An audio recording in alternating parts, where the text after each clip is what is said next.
At a crowded charity gala, I was heading toward the rear exit when a waitress who had worked for my family for years suddenly abandoned her tray, pushed through the guests, and grabbed my arm. Her face was pale. "Sir, you need help right now. Please come with me." Before I could ask what was wrong, she pulled me into the staff corridor.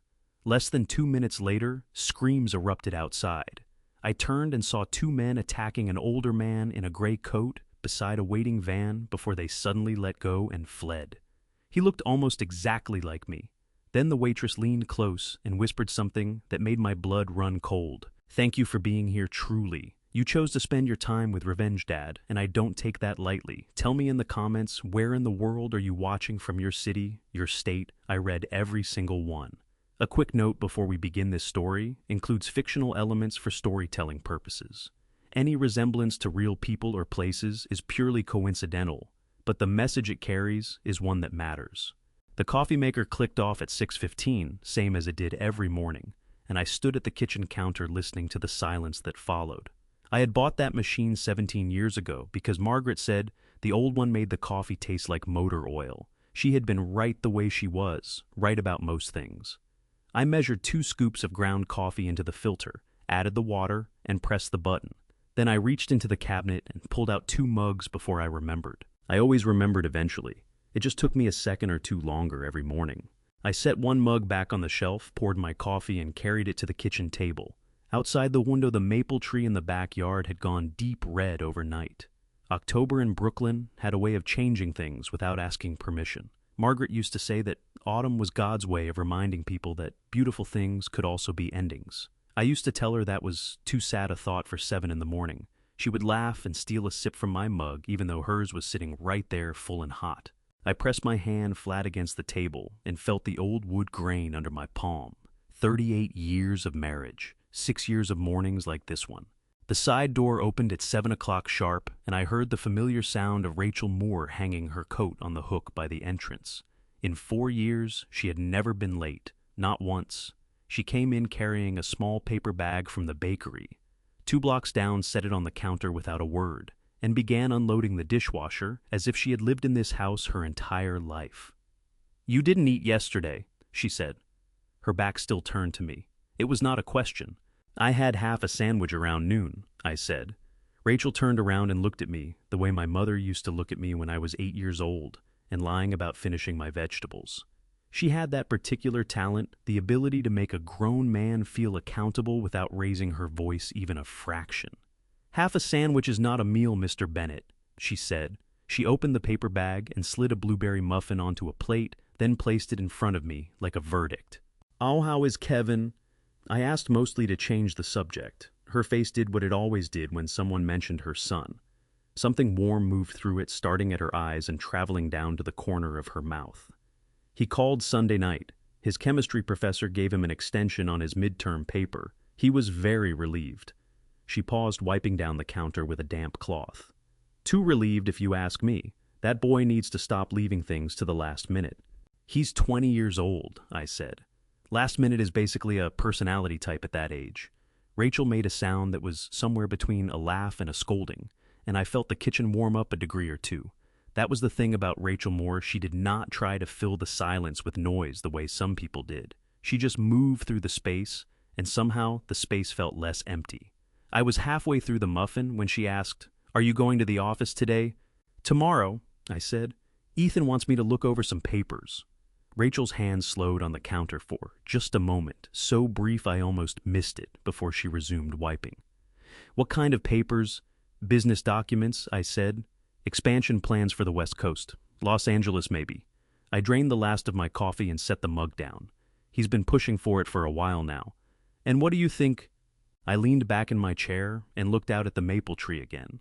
Bennett Supply Company had started in a rented storefront in Queens in 1987, with $12,000 that Margaret and I had saved in the 2 years after our wedding. We had painted the walls ourselves on a Sunday in November, and Margaret had gotten pale yellow paint in her hair and refused to wash it out until I took a photograph. That photograph still sat on the corner of my desk at the Midtown office. 17 locations now.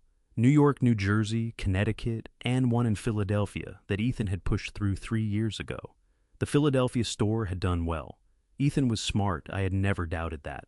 But smart and ready were not always the same thing. I think I want Daniel to look at the documents before I sign anything, I said. Rachel nodded slowly the way she did, when she agreed with something but did not want to say so. Outright. She picked up my empty mug, rinsed it in the sink, and placed it upside down on the drying rack. Margaret used to say the same thing, she said quietly, about reading everything twice. My chest tightened the way it did sometimes when her name appeared without warning in the middle of an ordinary moment. I cleared my throat. She did, I said. Every contract, every lease, every insurance form.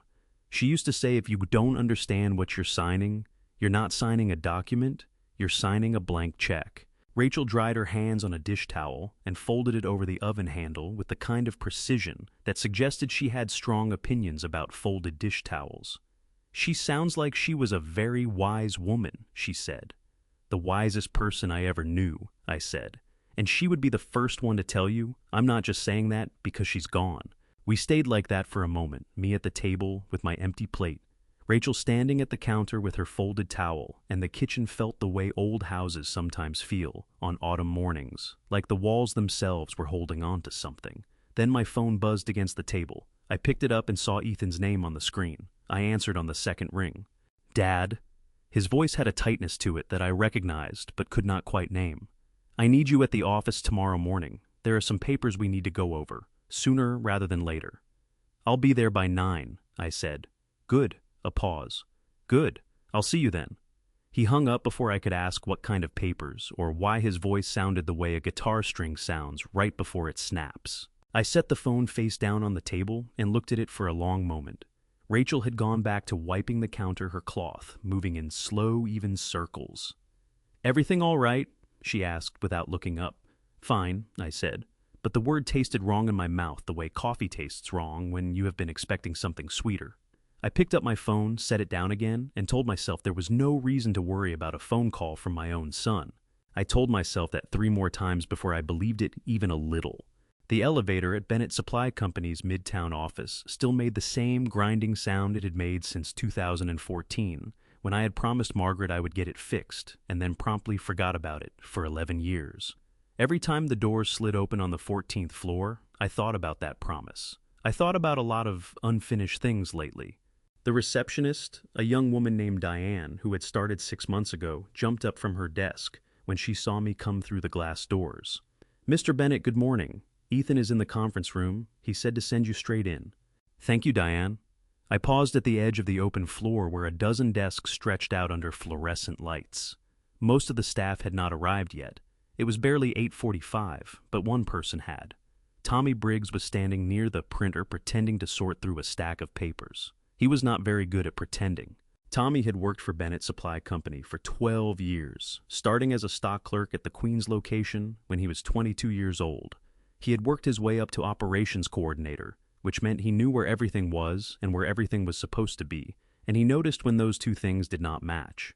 Margaret had always said Tommy was the kind of employee you built a company around.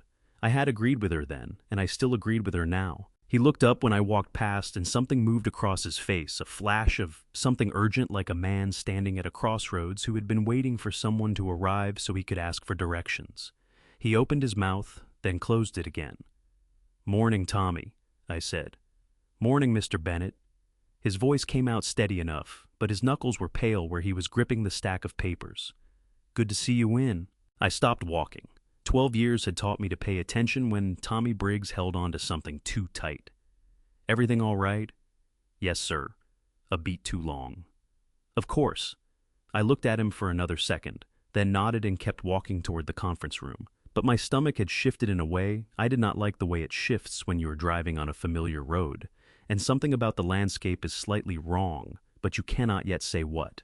Ethan was already seated at the head of the long table when I came in, his laptop open in front of him, 2 cups of coffee waiting. He stood up when he saw me, and he smiled. The smile was fine, the smile was exactly right, but his eyes were doing something different. His eyes were working hard. Dad. He came around the table and shook my hand, the way he always did, firm and brief. Thanks for coming in. You made it sound important, I said, settling into the chair across from him. It is. He sat back down and turned his laptop toward me. On the screen was a presentation map's revenue projections, photographs of commercial real estate in Los Angeles. The West Coast expansion. I've been building this proposal for 8 months. The numbers are good, Dad. Really good. The Los Angeles market has 3 major gaps we can move into within the first year. He walked me through it for 20 minutes, and I have to say the proposal was solid. The research was thorough. The site selections were smart, and the financial modeling showed the kind of careful thinking that reminded me of how Margaret used to approach a new idea from every angle before committing. Ethan had his mother's instinct for preparation, whatever else might be said. "The proposal is strong," I said when he finished. "I mean that." Ethan's shoulders dropped half an inch with relief. "So, you'll consider it?" "I'll do more than consider it." I reached for my coffee.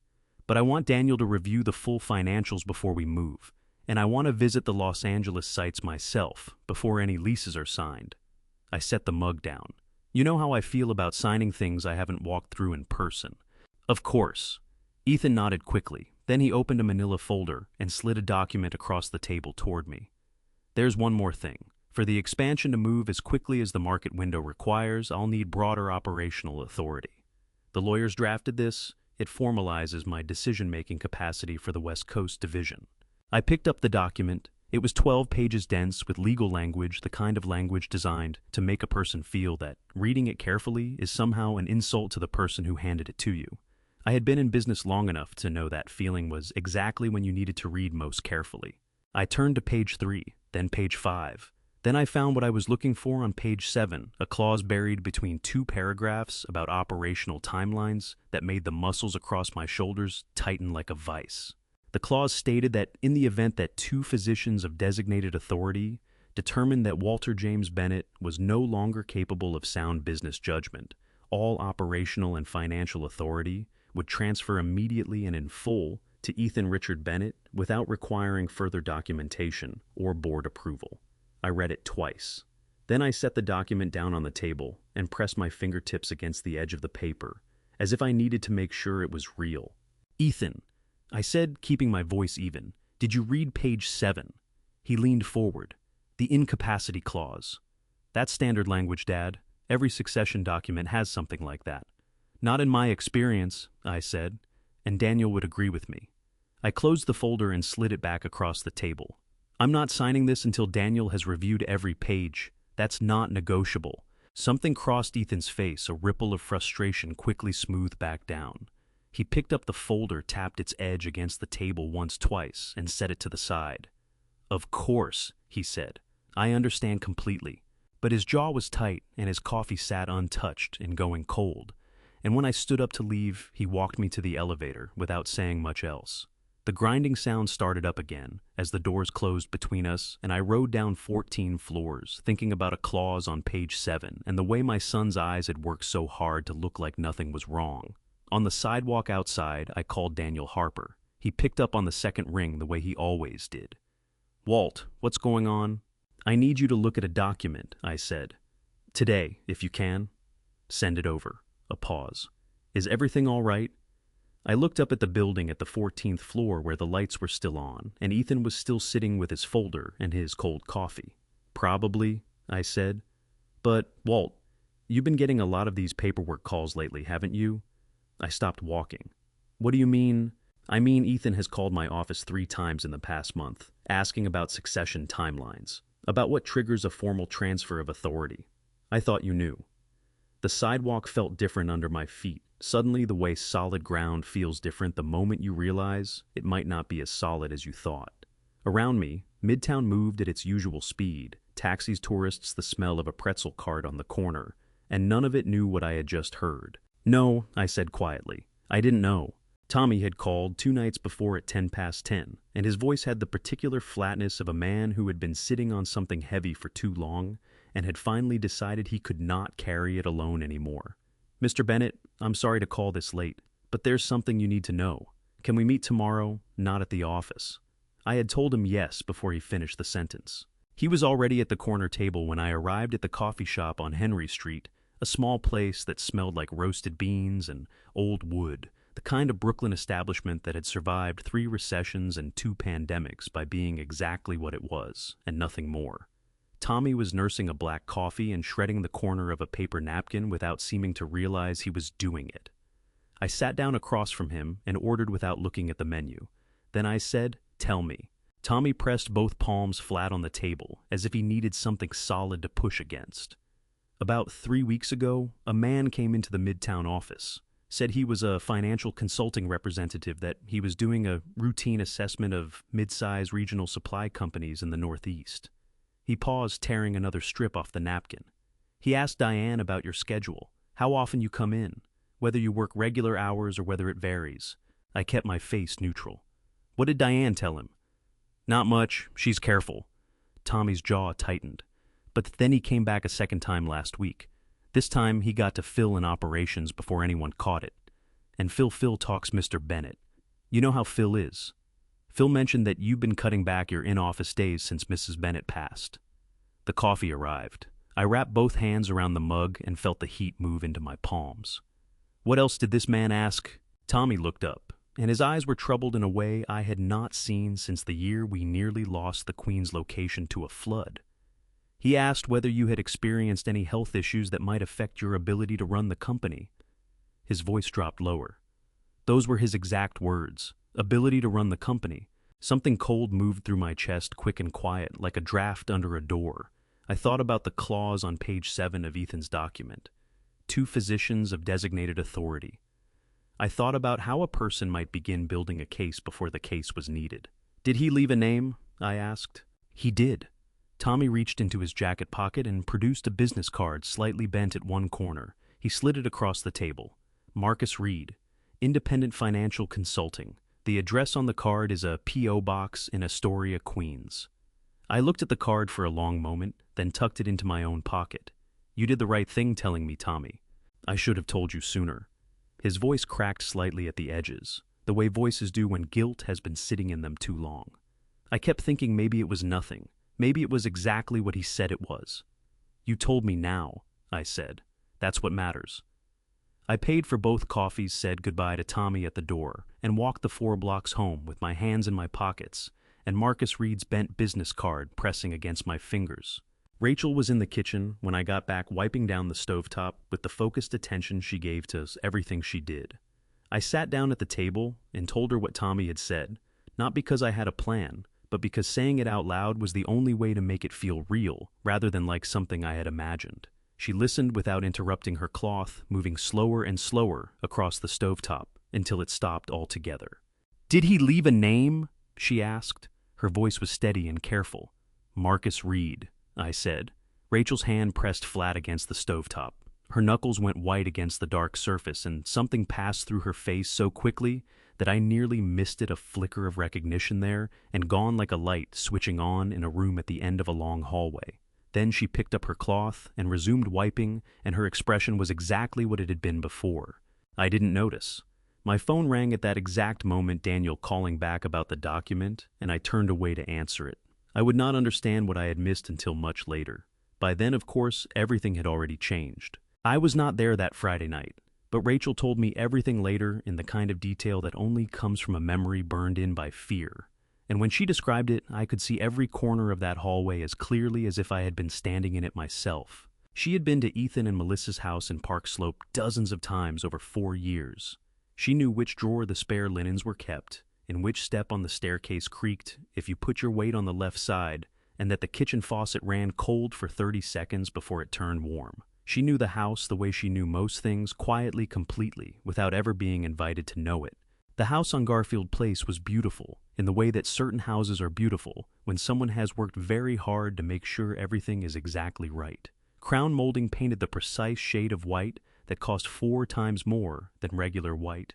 Artwork hung at mathematically correct intervals along the hallway. Framed photographs on the entryway table. Ethan and Melissa at their wedding. Melissa and Sophie at the beach. Melissa at a charity gala in a red dress, but not a single photograph of Walter and Margaret.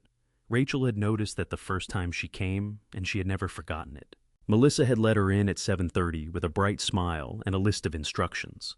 3 garment bags hanging in the master closet needed to be steamed. Sophie's dress had a loose ribbon at the back that needed to be re-sewn. The shoes lined up on the closet shelf needed to be wiped down.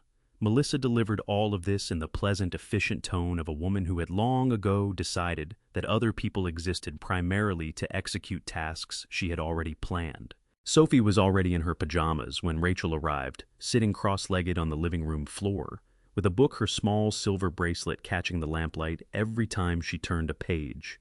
She looked up and gave Rachel a gap-toothed grin. "Hi, Miss Rachel. Did you know that octopuses have 3 hearts?" "I did not know that," Rachel said, smiling back. "That seems like a lot of hearts to keep track of." Sophie giggled and went back to her book, and Rachel carried the garment bags upstairs. She worked for nearly 2 hours, steaming, pressing, reattaching the ribbon on Sophie's dress with the small sewing kit she always kept in her bag. By 8:50 she was finished. She gathered the clean towels from the linen shelf on the second-floor landing and started down the hallway toward the guest bathroom. The door to Melissa's home office was not closed. It was not open either. It sat at an angle, maybe 4 inches of open space between the door and the frame, the kind of gap that happens when someone pulls a door shut in a hurry and does not check whether the latch caught. Melissa had been on the call before Rachel came upstairs. Rachel knew that because she had heard the low murmur of Melissa's voice from the first-floor landing, muffled, distant, easy to ignore. And Melissa had heard the washing machine running in the utility room below when she picked up the phone. She would have assumed Rachel was still down there folding or sorting, or doing whatever needed doing next. She would not have thought to check. Rachel would have walked past it. She had walked past closed doors in this house for 4 years without once slowing down. But she heard her name. Not her name exactly. She heard the word "she" spoken in a voice that had the particular low, controlled quality of someone who was being very careful about volume. She stopped. "She'll be there by 7, Melissa said. Her voice was smooth and deliberate, the way it always was when she was managing something. "He usually arrives alone. He parks in the main lot and walks straight in. He always speaks to Gloria Navarro first. Then he gets a drink from the far end of the bar. He'll be predictable. He always is." A man's voice, unfamiliar, responded something Rachel could not make out clearly. "Around 8, Melissa continued. "I'll get him moving toward the back. You and your guy just need to be at the service exit by 8:15. He'll come out, I'll make sure of it. Put him in the van and keep him there until I call you. Do not hurt him. He needs to be able to sign 'Do you understand me?' He needs to be completely functional." Rachel's hands tightened around the stack of towels. Her lungs felt like they had forgotten what they were supposed to do. The man's voice again this time, a question about money. The word "rest" was clear, and the word "payment." "You'll get the rest when you have him secured," Melissa said. "Not before. That was the agreement and it doesn't change." The pause. Papers rustling. Then Melissa's voice one more time, lower now, almost gentle. "Marcus, this is the easy part. Tomorrow night is the easy part. Just don't make it complicated." Rachel did not breathe. She was not sure how long she stood there. It felt like a very long time, and also like no time at all. Then her fingers slipped, and one of the folded towels dropped from the stack, hitting the hardwood floor with a soft thud that sounded to Rachel like a gunshot. Her whole body went rigid. She pressed herself against the wall and waited. From inside the office, the sound of a chair moving. Rachel snatched the towel from the floor, turned and walked. Not ran, walked, because running would make noise back toward the linen shelf. She set the towels down without folding them, picked up her bag from the bench at the top of the stairs, and descended to the first floor. Melissa was in the kitchen, pouring herself a glass of water, when Rachel appeared in the doorway. "All finished," Rachel said. Her voice came out even. She did not know how. Melissa turned and gave her that bright, managed smile. "Perfect. I'll see you tomorrow night at the center." "Of course," Rachel said. "Good night, Melissa." She walked to the front door, opened it, stepped out into the October air, and pulled it shut behind her. On the front steps, her legs finally began to shake, not a little, but fully the way a building shakes when something structural gives way. She pressed her back against the door and put both hands over her mouth and stood there until she trusted her legs enough to carry her down to the sidewalk. The whole walk to the bus stop, one sentence played on a loop in her mind over and over, the words rearranging themselves, but always meaning the same thing. He needs to be able to sign. He needs to be able to sign. He needs to be able to sign. The bus ride from Park Slope to Flatbush took 22 minutes on a good night. That Friday night, it took 31 because there was construction on Flatbush Avenue and the driver had to reroute through side streets, and Rachel sat in the back row with her hands pressed together between her knees and counted every red light. She told me later that she spent the whole ride trying to decide if what she had heard was what she thought she had heard. She replayed Melissa's words the way you replay a song that gets stuck in your head, not because you want to, but because your brain has decided it cannot let go. Put him in the van. He needs to be able to sign. You'll get the rest when you have him secured. There was no version of those words that meant something innocent. Her apartment on Newkirk Avenue was on the third floor of a narrow brownstone, 1 bedroom, 1 bath, a kitchen barely wide enough for 2 people to stand in at the same time. Frank had always said they would move somewhere bigger when Kevin started school. Then Kevin started school, and Frank said they would move when things settled down at work. Then things did not settle down at work, and then Frank had his stroke on a Tuesday morning in March, sitting at the kitchen table with his coffee, and he was gone before the ambulance arrived. That had been 4 years ago. Rachel had not moved. She unlocked the door, dropped her bag on the chair by the entrance, and sat down at the kitchen table without turning on the overhead light. The lamp on the counter gave the room a dim amber glow. On the refrigerator, a photograph of Kevin in his dormitory room at Buffalo, grinning and holding up a textbook like a trophy. On the shelf above the TV, a small frame photo of Frank at their wedding, 26 years old, his tie slightly crooked, laughing at something off camera. Rachel picked up her phone and pulled up Walter's number. Her thumb hovered over the call button for a long time. Then she put the phone face down on the table. She thought through everything methodically, without flinching from the parts that were uncomfortable. What did she actually have? She had overheard one side of a phone conversation through a door that was not fully closed. She had heard Melissa use the word van. She had heard a reference to a payment. She had heard the name Marcus, a name she recognized, a name that sent ice through her veins when she connected it to what Tommy had told Walter about the man asking questions at the office. But she had not seen anything. She had no recording. She had no witness. She did not know the full names of the 2 men Melissa had spoken of, did not know the make or license plate of any vehicle, did not know the exact location of the service exit at the Bay Ridge Community Center. If she called 911 and said I overheard my employer's daughter-in-law planning something on the phone, the dispatcher would ask for specifics she did not have. And if she called Walter directly, if she said, Walter, I think Melissa is planning to have someone take you against your will. Tomorrow night, Melissa would deny it. Completely smoothly, with the particular confidence of a woman who had never once been doubted in a room full of people. And Rachel would be the housekeeper who had been listening at doors. She would lose her job. She would lose the income that kept the lights on in this apartment and Kevin's tuition paid and the loan on this building from going into default. She pressed the heels of her hands against her eyes until she saw sparks. Then she opened her bag to look for her notepad, and her fingers found something else instead. It was tucked into the inner zip pocket where she kept things. She did not want to lose her social security card. Kevin's first school photo, a folded piece of paper with her mother's cookie recipe written in her mother's handwriting. And beneath all of that, a small business card, soft at the edges from years of handling the ink, slightly faded, but still legible. Monsieur Bennett. No first name, no address. A phone number with a Manhattan area code that Rachel had tried once 2 years after the fact and found disconnected. On the back, in small, careful handwriting, you don't owe me anything. Just be kind when it's your turn.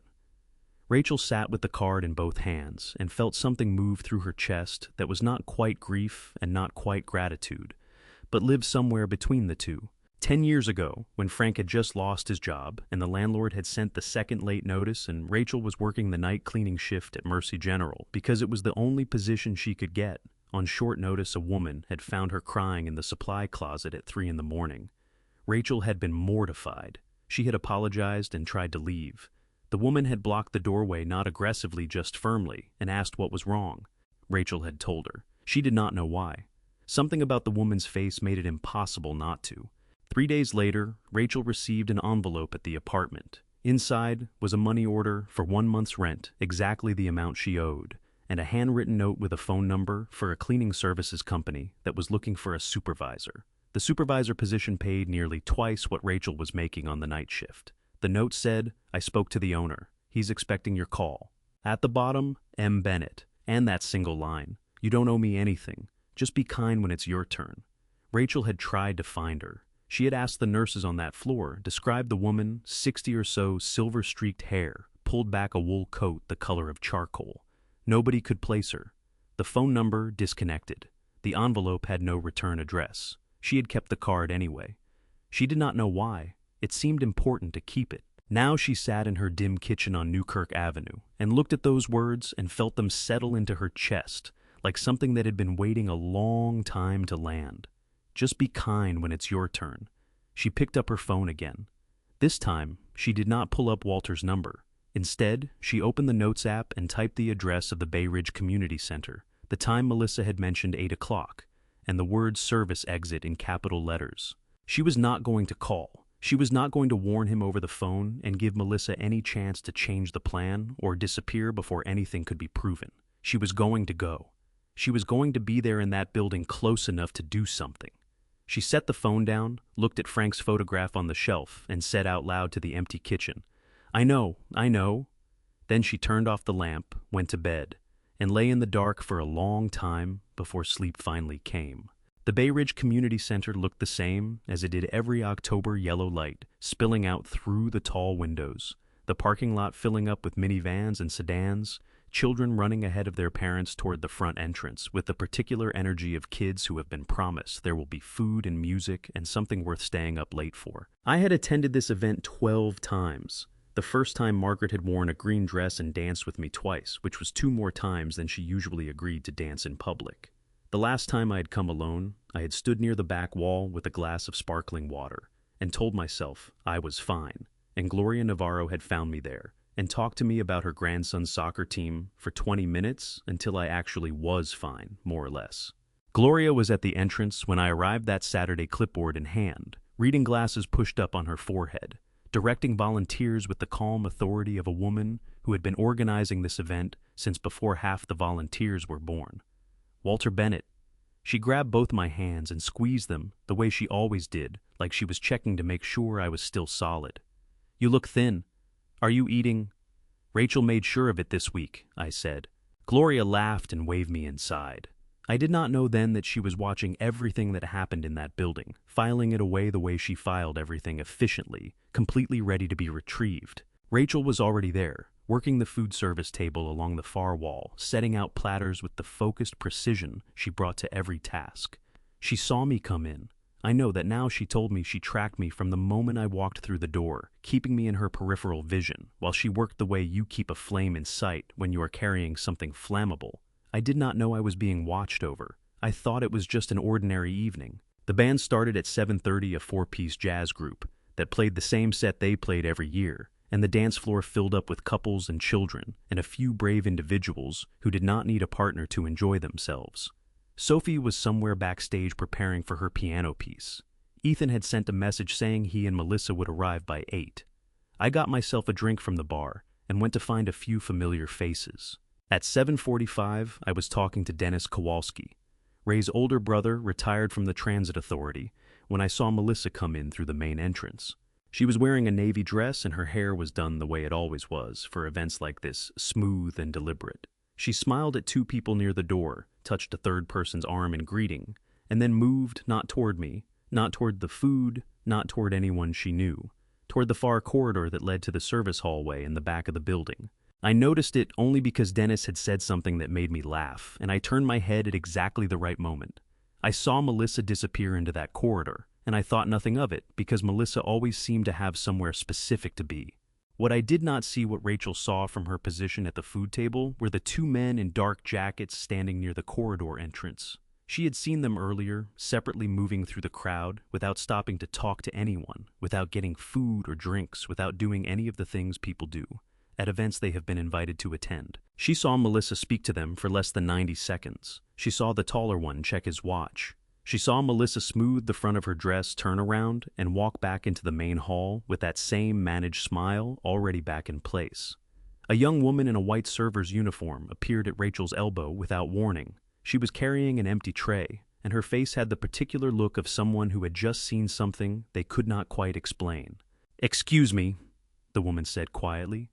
"I don't want to make trouble, but that lady in the navy dress, she just showed those 2 men a photograph on her phone. I was right behind her refilling glasses. I saw the screen." She hesitated.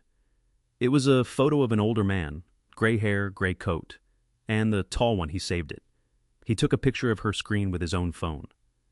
Rachel set down the platter she was holding. "What did the men do after that?" "They separated," the woman said. "One went toward the back hallway. The other stayed near the corridor entrance." She glanced around, then back at Rachel. "I don't know if it means anything. Probably nothing, but it didn't feel like nothing." "It isn't nothing," Rachel said. "Thank you." The woman nodded and moved away into the crowd. Rachel was already scanning the room for Walter. At 7:58, my phone buzzed in my jacket pocket. I pulled it out and saw a message from Ethan's number. "Dad car's waiting at the back exit. I'm with Sophie backstage checking the piano. Go ahead without me. I'll meet you out there in 5 minutes." I read it twice. It was exactly the kind of message Ethan sent, short, practical, slightly distracted. I put my phone back in my pocket and said goodbye to Dennis and began making my way toward the back of the building. Across the room, Rachel set down the tray she was holding. She did not set it down carefully. It hit the table with a sound that made the woman next to her flinch. But Rachel was already moving, cutting through the crowd, at an angle that would put her between me and the corridor before I got there. She had 60 seconds, maybe less. She came out of nowhere as far as I was concerned. One moment I was making my way through the edge of the crowd, toward the back corridor, and the next moment, Rachel Moore was standing directly in front of me, with her hand wrapped around my forearm and her eyes doing something I had never seen them do in 4 years. They were afraid. Not nervous, not worried. Afraid the way eyes look when the thing they are afraid of is very close and very real. "Mr. Bennett." Her voice was low, and she was slightly out of breath, and her grip on my arm was tighter than I would have thought those hands capable of. "Don't go to the back exit, please." I stopped walking. Around us the party continued, music, laughter, the smell of food, children, weaving between adult legs, and none of it seemed to belong to the same moment as Rachel's face. "Rachel, what on earth? Please!" She stepped closer and dropped her voice further, and something in her tone reached past my confusion and grabbed hold of something older and more instinctive. "Not the back exit. Come with me right now." She did not wait for me to agree. She turned and moved toward the hallway that led to the kitchen and service area, her hand still on my arm, and I went with her because the alternative was to stand there and argue with a woman who looked like she was holding herself together through sheer determination while everything in her wanted to run. She pulled me into the kitchen, stainless steel counters, the smell of coffee and warming trays, 3 catering staff who looked up and then looked back down at their work because they had learned not to notice things that were not their business. Rachel positioned us near the window that looked out over the rear parking lot and pressed her back against the wall beside it. "What is happening?" I asked. My heart was hitting the inside of my ribs in a way it had not done in years. "Watch the back door," she said. I watched. For about 30 seconds, nothing happened. The rear parking lot was poorly lit, 2 overhead lights, one of them flickering, casting more shadow than illumination over the rows of parked cars. I could see the service exit door from where we stood, a heavy metal door with a push bar propped open slightly by what looked like a wooden wedge. Then the door opened fully and a man stepped out. He was about my height, about my age. He was wearing a gray overcoat, the same charcoal gray as the one I had on the same style, the kind that half the men in this zip code owned, because it was practical and it went with everything. He had white hair, and he walked with the slight forward lean of a man whose back had been giving him trouble for a few years. His name, I would learn later, was Arthur Gibbs. He was 67 years old. He had come to the event with his daughter and her husband, and he had stepped outside to get some air because the room was warm, and his doctor had told him to avoid getting overheated. He had no idea. 2 men in dark jackets came from the right side of the parking lot, moving fast, cutting the distance between themselves and Arthur in a matter of seconds. One of them pulled something dark over Arthur's head, a bag or a jacket I could not tell, and grabbed his arms from behind. The other one took hold of his legs. Arthur's body jerked violently, and he let out a shout that was immediately muffled. My hand slammed flat against the window glass. "Hey!" Rachel grabbed my arm again. "Don't! There are people going out there." She was right. The security guard from the front entrance was already sprinting across the parking lot, shouting. A second man followed from the side door. The 2 men in dark jackets froze just for a second, just long enough to look at Arthur Gibbs properly to realize that the white hair and the gray overcoat belonged to the wrong person entirely. They dropped him. Arthur Gibbs hit the asphalt on his hands and knees, pulled the bag off his head, and made a sound that I could hear through the glass, a raw, ragged sound somewhere between a shout and a sob. The sound of a man whose body is flooded with terror and does not know yet that it is over. The The two men ran. A white van at the far end of the lot started moving before they even reached it, and by the time the security guard got close enough to read the plates, the van had turned the corner and was gone. I stood at that window, and I could not move. My legs had stopped working in any meaningful sense. My hand was still flat against the glass, and I could feel the cold of it traveling up through my palm and into my arm and spreading across my chest. That gray overcoat on the asphalt, the same color as mine, the same cut. I turned to look at Rachel. She was watching me with those same afraid eyes, and now there was something else in them too, something that looked like relief, and also like it had cost her a great deal to feel it. My mouth had gone completely dry. I had to try twice before the words came out. "How did you know?" Rachel took a breath. Her hands were shaking, both of them, trembling in the air between us, as if her body had finally decided it was allowed to react, now that the immediate danger had passed. She pressed them together to make them stop, and they would not stop, so she pressed harder. "I need to tell you something," she said. "All of it, and I need you to listen before you say anything." "All right," I said. My voice sounded strange to me, distant, like it was coming from another room. Outside, Arthur Gibbs was being helped to his feet by the security guard. He was alive. He was unhurt. He kept touching his own face with both hands, as if checking to confirm that it was still there. It should have been me on that asphalt. We both knew it. We stood in that kitchen with the catering staff pretending not to watch, and the music still playing on the other side of the wall, and the space between what had almost happened and what had actually happened felt as thin as paper. Rachel's hands were still shaking when she started to talk. She told me everything. She told me about the hallway on the second floor of the Park Slope house, about the door that was not quite closed, about stopping to listen when she heard Melissa's voice doing that particular low, controlled thing it did when Melissa was managing a situation she did not want anyone else to know about. She told me about the words she had heard, every one of them, in order without decoration. And as she spoke, the kitchen around us seemed to get smaller and colder, as if the walls were leaning in to hear. I did not interrupt her. I had learned a long time ago that there are moments when the most useful thing a person can do is stand completely still and let someone finish. When she was done, I realized my jaw was aching. I had been clenching it for however long she had been talking without noticing I was doing it. I unclenched it deliberately and took a slow breath. "She said he needs to be able to sign," I repeated. "Yes." Rachel's hands had stopped shaking as visibly, but her knuckles were still pale where she had them pressed together. Those were her exact words. "He needs to be completely functional." The clause on page 7 of Ethan's document moved through my mind like a cold current. 2 physicians of designated authority. All operational and financial authority would transfer immediately and in full. I thought about Marcus Reed's bent business card in my jacket pocket. I thought about the questions he had asked Phil in operations about my health and my schedule. I was still thinking about all of that when my phone buzzed. I pulled it out and looked at the screen. A message from Ethan's number. "Dad, why aren't you at the back exit yet? They've been waiting for 15 minutes. Is everything okay?" The floor shifted under me, the way floors do. In dreams, that sudden wrongness that your body registers before your mind catches up. I read the message again. Then I looked up at Rachel. "Ethan is standing 20 feet away," I said, "on the other side of that wall." Rachel's eyes went to the door that led back to the main hall. "I know," she said quietly. We stood there with that knowledge sitting between us like something neither of us wanted to pick up. Someone was sending messages from my son's phone. Someone who knew I had not come out yet. Someone who was still expecting me.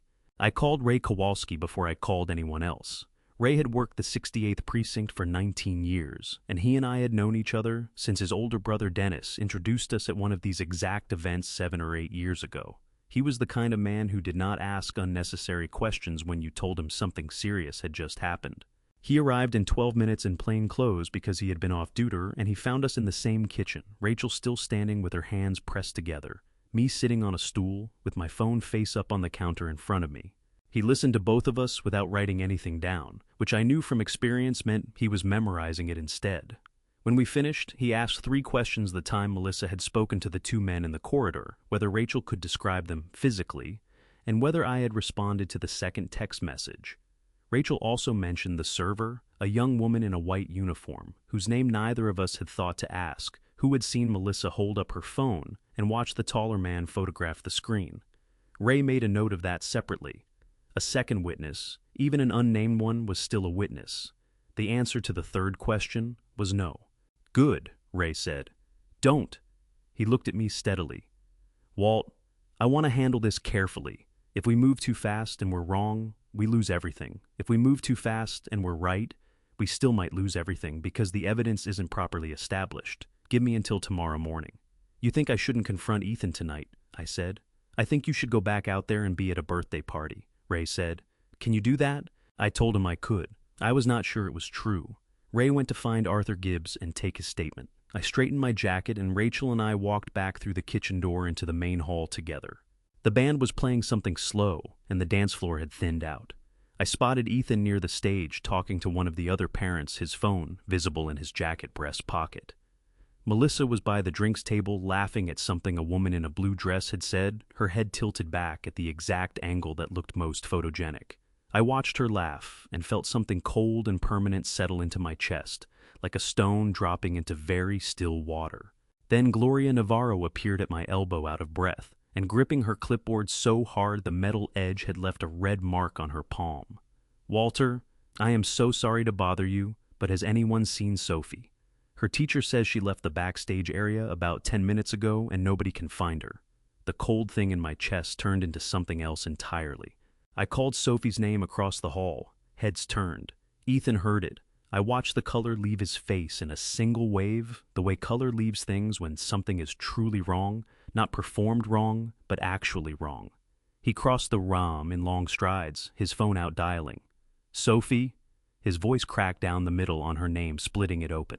Sophie, where are you? Melissa put her glass down. Her hand was perfectly steady. I noticed that.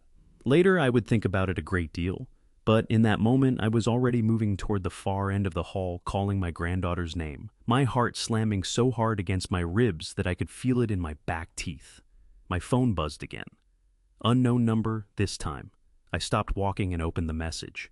There was a photograph. Sophie's silver bracelet, the one she wore every day, the one with the small heart charm that Margaret had chosen for her 4th birthday, lying on the back seat of a vehicle, dark upholstery, a sliver of window behind it, and beneath the photograph a single line of text.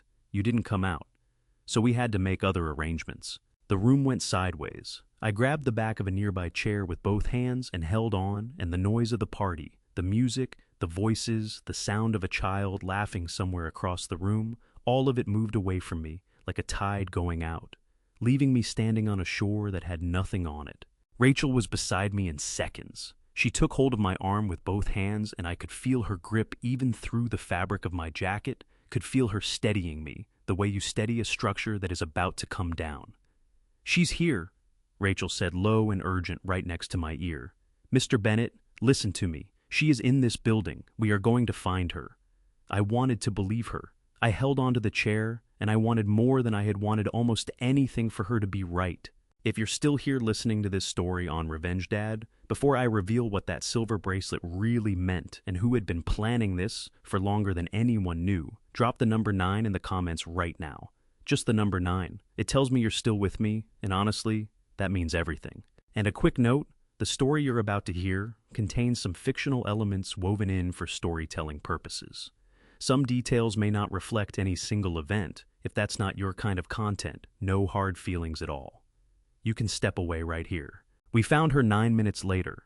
9 minutes is not a long time by most measurements. 9 minutes is the length of 2 commercial breaks, or the time it takes to drive from one end of Bay Ridge to the other on a Saturday night with no traffic. But 9 minutes of calling a 9-year-old girl's name in a crowded building while holding a photograph of her bracelet on the back seat of a van is a completely different unit of time. It is the kind of 9 minutes that puts gray hairs on a person. Ethan was moving through the crowd at the far end of the hall, his voice cracking every time he called her name, his hands pushing gently but urgently past shoulders and elbows, his face the color of copy paper. I was working the other direction near the stage, checking behind the equipment cases and the folding chairs stacked against the wall. Rachel had gone straight to the backstage area without being asked. It was Rachel who found her. Sophie was in the second dressing room on the left, sitting on a folding chair with a coloring book open on her lap, completely unbothered. A young woman, one of the student music teachers from the community center's evening program, was sitting across from her, also completely unbothered because she had no idea that the rest of the building was turning itself inside out, looking for this particular child. The student teacher's name was Amy. Amy's phone had died at 7:45. Amy had seen the commotion starting near the back exit and had decided sensibly and with the best of intentions to take Sophie somewhere quiet until things calmed down. She had not considered that quiet and disappeared would look identical from the outside. Rachel opened the dressing room door and made a sound, not a word, just a sound, something that came up from somewhere deep and involuntary. And Sophie looked up from her coloring book and said, "Hi, Miss Rachel, I'm drawing a horse. Do you want to see?" Rachel crossed the room in 2 steps and put both arms around Sophie and held on. Sophie, for her part, held her coloring book carefully to the side so it would not get crumpled. I got there 30 seconds later with Ethan right behind me. When Ethan saw his daughter sitting in that folding chair with her coloring book, his knees actually buckled. Not all the way he caught himself on the door frame, but I saw it the way his legs just briefly stopped being able to hold him. He got across the room somehow and pulled Sophie up out of the chair and against his chest, and she said, "Dad, you're squishing me." And he said, I know, I'm sorry, I know," into the top of her hair over and over his shoulders, shaking. Melissa arrived a moment after that. She stood in the doorway with one hand pressed flat against her collarbone and tears running down her face, saying Sophie's name in a voice that broke apart on every syllable. It was a convincing performance. I say that now. In the moment, I was too relieved to think about what it was or was not. I crouched down in front of Sophie after Ethan finally set her down. I took her small hands in mine and looked at her face, that gap-toothed, bright-eyed face, and felt the shaking in my own chest start to subside degree by degree. "Are you all right, sweetheart?" "I'm fine, Grandpa." She tilted her head. "Why does everyone look like that?" "Like what?" "Like something bad happened." I squeezed her hands gently.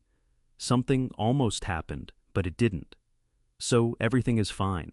She studied me with the particular seriousness that 9-year-olds deploy when they suspect adults are not telling them the full story. Then she said, "Grandpa, can I show you something?" and held up her wrist. Her wrist was bare. "My bracelet is gone again," she said. "I had it before the show, but now it's not there. I think the clasp came loose." She looked down at her wrist and frowned. "That's the second time. The first time was 3 days ago. Remember, Mommy said I lost it at school." The air in that small dressing room changed temperature. I felt it, and from the way Rachel straightened slightly beside me, I knew she felt it too. I pulled out my phone and opened the photograph that had arrived from the unknown number. Sophie's bracelet on the back seat of the van, the small heart charm, the broken clasp. I turned the screen toward Sophie carefully, just enough for her to see. "Is this your bracelet?" Sophie leaned in and looked, and her face lit up with the uncomplicated delight of a child who has spotted a missing thing. "Yes, that's it. Where did you find it? Can I have it back?" I looked at the photograph for a long moment. Then I looked at Melissa, who was still standing in the doorway with her hand on her collarbone and her tears tracking down her face. Melissa was not looking at the phone. She was looking at me, and her eyes, unlike the rest of her performance, were very still. "Mommy said I lost it at school," Sophie said again, tugging gently on my sleeve. "But I don't think I lost it at school. I think it was home because I remember taking it off when I was watching TV on the sofa. And then it was just gone." I stood up slowly. My knees ached and my back ached, and something behind my sternum ached in a way that had nothing to do with my body. Ray Kowalski appeared in the doorway behind Melissa. He had been listening from the hall. Our eyes met over Melissa's shoulder, and he gave me a look that said, "I heard it. I have it 3 days ago." Someone had taken that bracelet 3 days before tonight. Someone had planned for the possibility that Walter Bennett might not walk out that back exit. Someone had prepared a backup, and that backup had required a piece of Sophie's jewelry obtained in advance, staged in a photograph held in reserve. This was not a plan that had been put together in a hurry. This was a plan that had been built carefully, piece by piece, over days, by someone who had thought about what to do when things did not go the way they were supposed to. I looked at the doorway where Melissa was standing. She had stopped crying. I did not think she realized it yet. The simplest question of that whole night turned out to be the hardest one to answer. Who sent those messages from Ethan's phone? I did not sleep on Saturday night. I sat in the kitchen of my Brooklyn house with a cup of coffee that went cold before I touched it and went through every possibility I could think of, arranging them and rearranging them the way you rearrange the pieces of something broken, to see if any configuration makes more sense than the others. None of them did. By the time the sky outside started going gray at the edges, I had made two decisions. The first was to call Daniel Harper at 7 in the morning. The second was not to say anything to Ethan until I knew more. Daniel arrived at my house at 9 on Sunday with a leather briefcase that he had carried to every important meeting of his professional life, and which now served primarily as a container for his reading glasses, his notepad, and whatever documents needed to be examined somewhere other than his office. He was 68 years old and had practiced law in New York for 37 years before retiring, and he still thought about problems the way he had always thought about them, slowly, thoroughly, from every angle before committing to a direction. He sat across from me at the kitchen table, poured his own coffee without being asked, and listened to everything I told him without writing a single word down. When I finished, he was quiet for a moment. Then he said, "The messages from Ethan's number. Tell me exactly when they were sent." I checked my phone and read him the timestamps. 7:58 and then 8:05. Daniel nodded slowly. "And where was Ethan between 7:50 and 8:15? "On the stage," I said, "checking the piano with Sophie's teacher before her performance. Gloria saw him up there. So did at least 5 or 6 other people." Daniel set his coffee mug down with the particular care of a man who has just heard something that confirms what he was already beginning to suspect. "So his phone was somewhere else while he was on the stage." "Melissa was holding his bag," I said. The words felt strange in my mouth, like something that should not fit but did. "She always holds his things at events. He keeps his hands free." Daniel looked at me across the table. He did not say anything immediately, and I appreciated that. He was giving me the time to sit with what I had just said, to feel the full weight of it before we moved on. "I want to look at the security footage from the Park Slope house," he said finally. "The external cameras, if they have them, and anything covering interior common areas. Can you get access to that system?" "Ray can," I said. Ray Kowalski came through on Monday morning. He had contacts in the right places and the kind of professional manner that made people hand over what he asked for without needing to be asked twice. The security system at the Park Slope house used a cloud-based storage service that kept 72 hours of footage standard for residential systems in that part of Brooklyn. Daniel and Ray sat with me at my kitchen table on Monday afternoon, and we watched the footage together on Daniel's laptop. Wednesday evening, 10:43 p.m. Sophie asleep on the living room sofa, her coloring book face down on the cushion beside her, her silver bracelet catching the light from the hallway. Melissa came into frame from the left. She stood over Sophie for a moment, looking at her the way a person looks at something they're about to use, and then she reached down and unclasped the bracelet from Sophie's wrist, with 2 quick practiced movements, the kind of movements that do not hesitate, and dropped it into the pocket of her cardigan. Sophie did not stir. Melissa straightened up, smoothed the front of her cardigan, and walked back out of frame. The whole thing took 11 seconds. I watched it twice. The second time I noticed that my hands had curled into fists on the table without my having decided to make them do that. I uncurled them deliberately and pressed them flat against the wood. "That's 3 days before the event," Ray said. His voice was careful and professional, the way it always was when he was working. "Which matches what Sophie told us about when she first noticed it missing. And it matches what Melissa told the family," Daniel added, "that Sophie lost it at school, which would have been Thursday." He closed the laptop. "She took it Wednesday night, reported it lost, Thursday morning, and had it in the van photographed by Saturday evening." He looked at me. "This was prepared, Walter. This was not improvised." I stood up from the table. I needed to be standing. I walked to the kitchen window and looked out at the backyard at the maple tree that had gone fully red now, and I pressed one hand against the glass and felt the cold of the October afternoon coming through it. Behind me, Daniel said quietly, "There's one more thing. About the contract Ethan brought you to sign. I found something on page 7. I turned around. Daniel opened his briefcase and laid the document on the table, the management authority agreement, 12 pages, the one I had refused to sign and taken home to give to him. He turned to page 7 and pointed to a clause in the 3rd paragraph, and as I read it again, standing up this time, the cold from the window glass seemed to follow me across the room. The incapacity clause. 2 physicians of designated authority, all operational and financial authority, would transfer immediately and in full. The company that drafted this document, Daniel said, is a two-person firm in Midtown that opened 14 months ago. They have no prior connection to Bennett Supply Company and no prior connection to you. He tapped the page. But they have a prior connection to Melissa.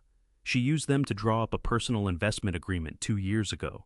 My hand was flat on the table now, on top of the document, on top of page 7. She brought the lawyers, I said. She brought the lawyers, Daniel confirmed. And then she handed the document to Ethan and let him bring it to you. The maple tree outside had gone the color of something burning. I stood at my own kitchen table and felt the shape of the last several months rearranging itself around me, the way a familiar room looks different when you finally turn on all the lights. Walt, Daniel said carefully, I need you to tell me something honestly. In the last few months, has anything Ethan said or done made you feel like he was pushing for control of the company? I thought about the calls about succession timelines, the document on page 7, the Los Angeles expansion pitched at exactly the right moment. I thought about my son's face in the conference room when I said I wanted Daniel to look at the paperwork, that ripple of frustration smoothed quickly back down. My jaw ached again. Yes, I said, but I need to know whether that was Ethan or whether someone made sure I would see it that way. Daniel nodded. He picked up his pen for the first time since arriving. That, he said, is exactly the right question. I had known Daniel Harper long enough to understand that when he said he had found something, he did not mean he had found a small thing. He called me Tuesday morning at 8:15, which was early for Daniel, who had spent 37 years in law, believing that problems examined before 9 a.m. were problems examined without sufficient coffee. When his name appeared on my phone screen at that hour, I was already sitting at the kitchen table with my coat on, having decided 20 minutes earlier that I needed to go somewhere and then been unable to decide where. Come to my office, he said. Bring the contract Ethan gave you, all 12 pages. Daniel's office was on the Upper West Side, 2 blocks from Central Park, in a building that smelled like old books and central heating, and the particular kind of stability that comes from being in the same location for a very long time. He had kept the office after retiring because, as he put it, a man needed somewhere to think that was not his apartment. He was standing when I came in, which was unusual. Daniel Harper almost never stood when he could sit. He had the 12 pages of the Management Authority Agreement already spread across his desk in 3 separate groups weighted down at the corners with a coffee mug, a stapler, and a paperweight shaped like the scales of justice that his former partners had given him as a retirement gift. Page 7 first, he said, pointing at the middle group. Read the incapacity clause again, slowly this time. I had read it twice before. I read it again now, slowly, and this time I caught something I had missed in the conference room and again at my kitchen table, a specific phrase, 4 words buried in the second sentence. Physicians of designated authority. Designated by whom? I asked. Daniel pointed at me with one finger. That is the correct question. The clause does not specify. It says 2 physicians of designated authority without defining what designated means or who does the designating.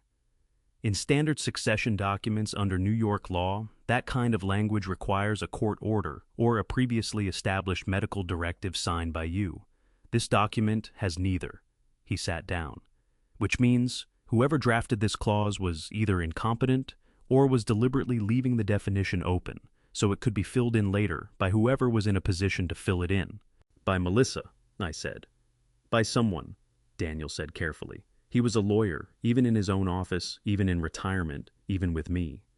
I don't put names on things until I have evidence for the names. But yes, the clause was designed to be triggered by someone who had already arranged for the right physicians to be in place. He paused. Which brings me to the second thing. He picked up a printed email from the corner of his desk and held it out to me. The email was addressed to Dr. Pam Whitfield. I had been seeing Pam Whitfield for 11 years. She was my primary care physician, the kind of doctor who remembered your mother's name and asked about it at every appointment. The email was dated 3 weeks before the night of the gala. It was written in my name. It used my email address format, my way of beginning a message, even a reference to an appointment I had actually had with Dr. Whitfield in September. It asked her to conduct a formal cognitive capacity assessment at her earliest convenience, citing concerns about recent memory difficulties and decision-making challenges. I read it standing up, and the muscles across my shoulders tightened so hard and so fast that I had to reach out and steady myself on the edge of Daniel's desk. That is not from me, I said. I know, Daniel said. Pam called me yesterday after I reached out to her. She told me she received this email and declined to act on it because the request did not come through proper channels. A formal capacity assessment requires a referral protocol, and an email from a patient asking to be assessed is not standard procedure. He leaned forward, but she did respond to it. And in her response, she confirmed that you were in good health with no signs of cognitive decline. I felt sick. Not dizzy, not faint, genuinely sick the way you feel when something you trusted has been handled by someone who should never have been allowed near it. She confirmed it to whoever sent that email. Yes. Daniel's voice was steady and professional, and I could tell the effort it was taking him to keep it that way. Ray's contact in the cyber unit traced the IP address of the device that sent it.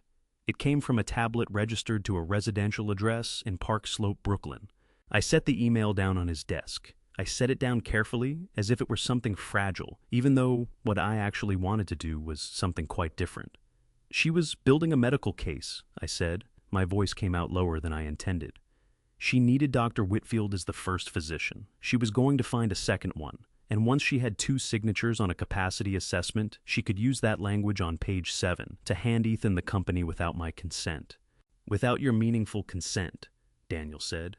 If you were presented with documents in a state of psychological shock, after being held in a van for several hours, your signature on those documents would arguably not constitute valid consent under New York law.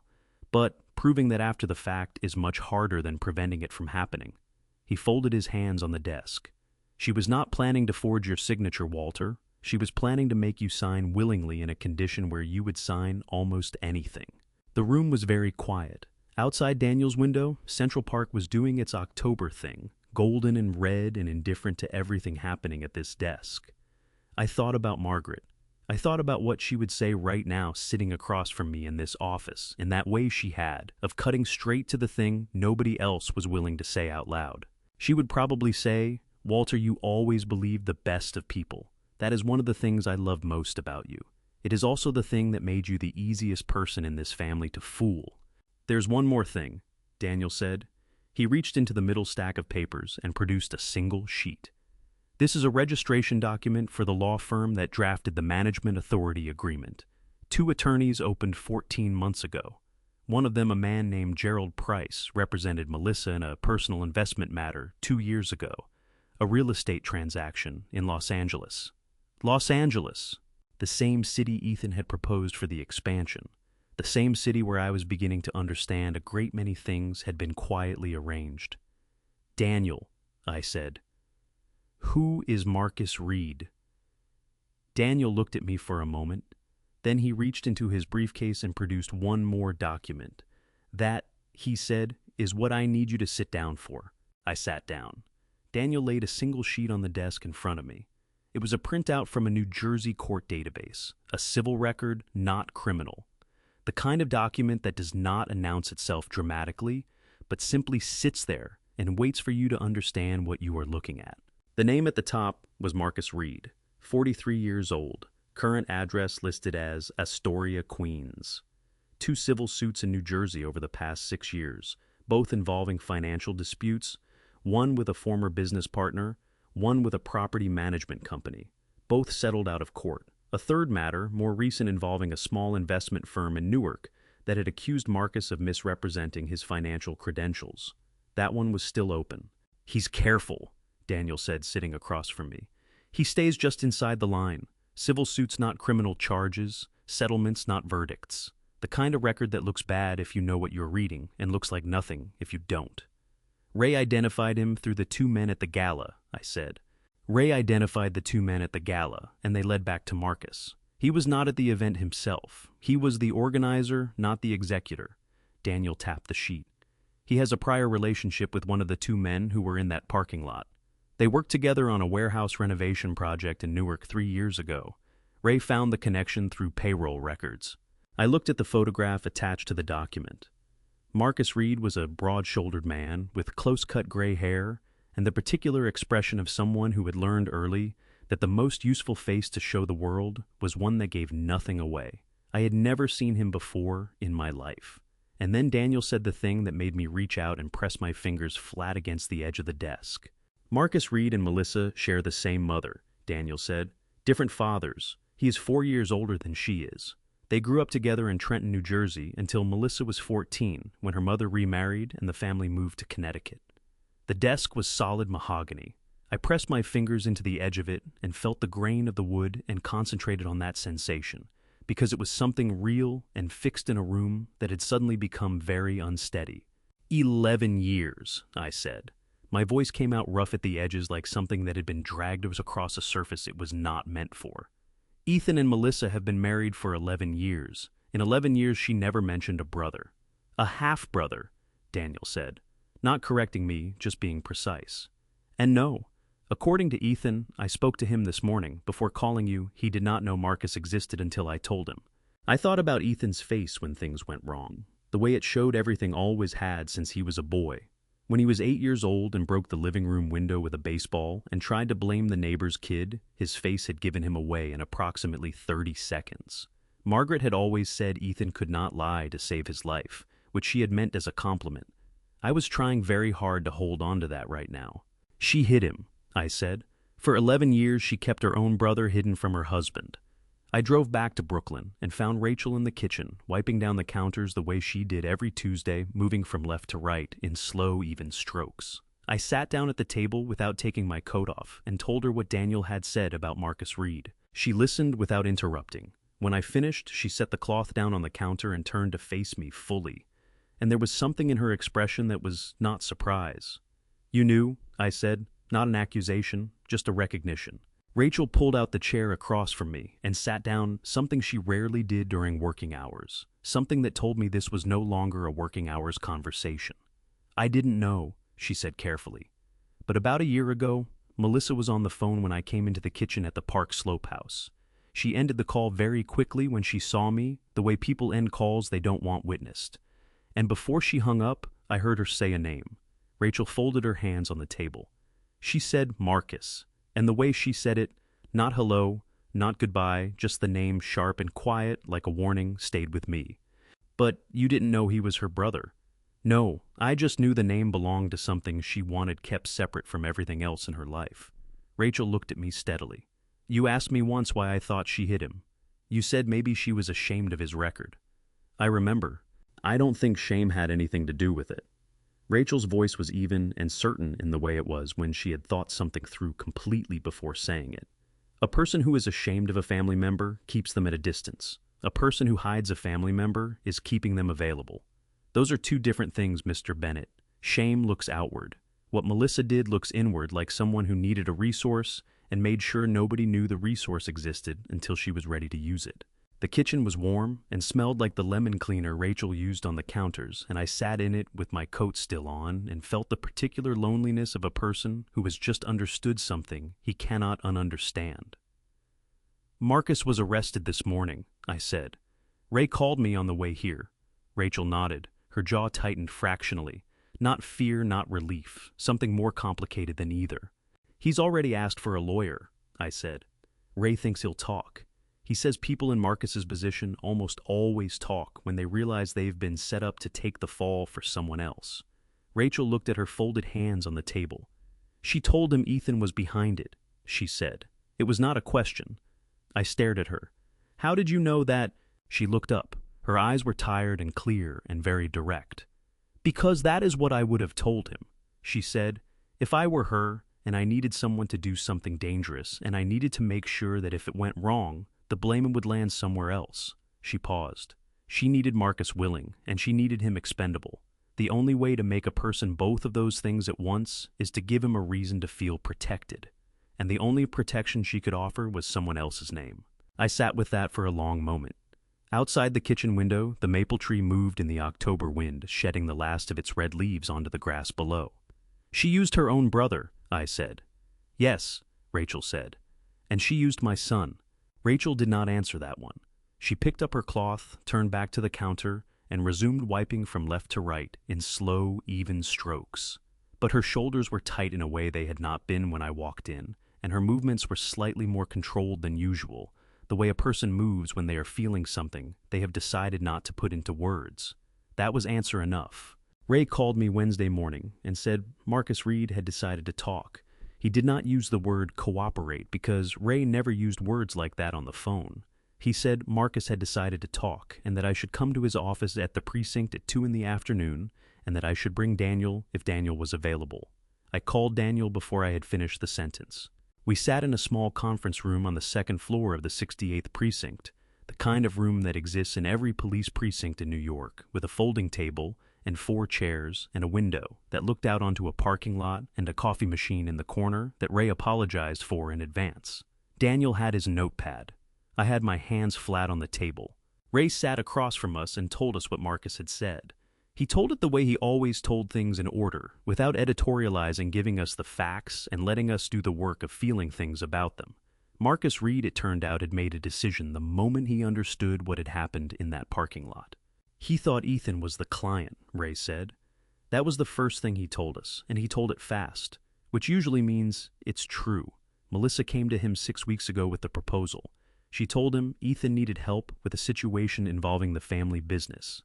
She said Ethan was worried about losing his inheritance, that Walter was planning to restructure the company in a way that would cut Ethan out, and that Ethan needed someone outside the family to handle a sensitive operation. I pressed my hands harder against the table. She told him Ethan hired him. She told him Ethan designed the whole thing and was directing it remotely, Ray said. She said Ethan needed to appear uninvolved so that when Walter was brought back safe, Ethan could step in as the concerned son who had been looking for his father, and Walter would be grateful enough and shaken enough to sign whatever was put in front of him. Ray looked at me steadily. Marcus believed it. He had no reason not to. The money came from an account he had no way of tracing back to Melissa specifically. The instructions came through a messaging app that deleted conversations automatically, and everything Melissa told him about the family dynamics, about Ethan's financial troubles, about Walter's habit of keeping control of things, about the tension between father and son, checked out when he did his own research. Daniel had been writing steadily. Now he looked up. What exactly was the plan? What did Marcus understand the operation to involve? Ray folded his hands on the table. He understood it was a short-term detention, not a kidnapping in the traditional sense, no ransom, no extended captivity, no harm to the subject. He paused, and I noticed he used the word subject with the particular flatness of a man who was being very careful not to say your father in front of me. The plan was to hold Walter in the van for between 2 and 4 hours. During that time, Melissa would be at the event establishing her alibi. Ethan would appear to discover his father was missing. Ethan would coordinate with Melissa to locate Walter, and then Ethan would arrive at the location where Walter was being held and bring him home. Ray's voice stayed even, at which point Walter would be presented with the management authority agreement and several related documents in a condition of significant psychological distress, and he would sign them. The room was very quiet. The coffee machine in the corner made a sound like it was clearing its throat. She was going to let Ethan find me, I said. The words felt strange in my mouth, like a sentence in a language I was still learning to speak. She set up the whole thing so that Ethan would be the one to bring me home, so that I would be grateful to him, so that you would trust him, Daniel said quietly. And sign. I stood up. I needed to be standing again. I walked to the window and looked out at the precinct parking lot and thought about what it meant to have planned something that thoroughly, that carefully, over that many months, using that many people as pieces on a board. She used Arthur Gibbs, I said. She used Marcus. She used those 2 men in the parking lot. She used the photograph of Sophie's bracelet. I turned around. She used Sophie. She used everyone available, Ray said, including Ethan. I looked at him. Did Marcus know that Ethan was not actually involved? No. Ray's answer was immediate. That's the part that made Marcus decide to cooperate. When he was brought in and we told him that Ethan had been on a stage with 6 witnesses during the critical window, that Ethan could not possibly have sent those messages, could not possibly have been coordinating anything Marcus understood for the first time that he had been set up. Ray's jaw tightened. He was angry, genuinely angry. He said, and I am quoting directly, that he did not sign up to take a fall for someone who was not even in the room. Daniel made a note. What charges is he looking at? Attempted kidnapping in the 2nd degree under New York Penal Law, Section 135.20. Conspiracy.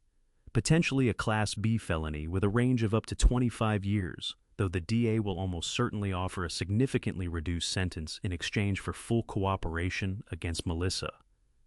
Ray looked at me. He's taking the deal, Walt. He's going to give them everything. I nodded. I did not feel satisfied by this the way I thought I might. I felt tired mostly. The particular tiredness of a person who has spent several days discovering that a situation was worse than they thought it was, and has now arrived at the bottom of it, and the bottom is exactly as bad as they feared. I went home and called Ethan.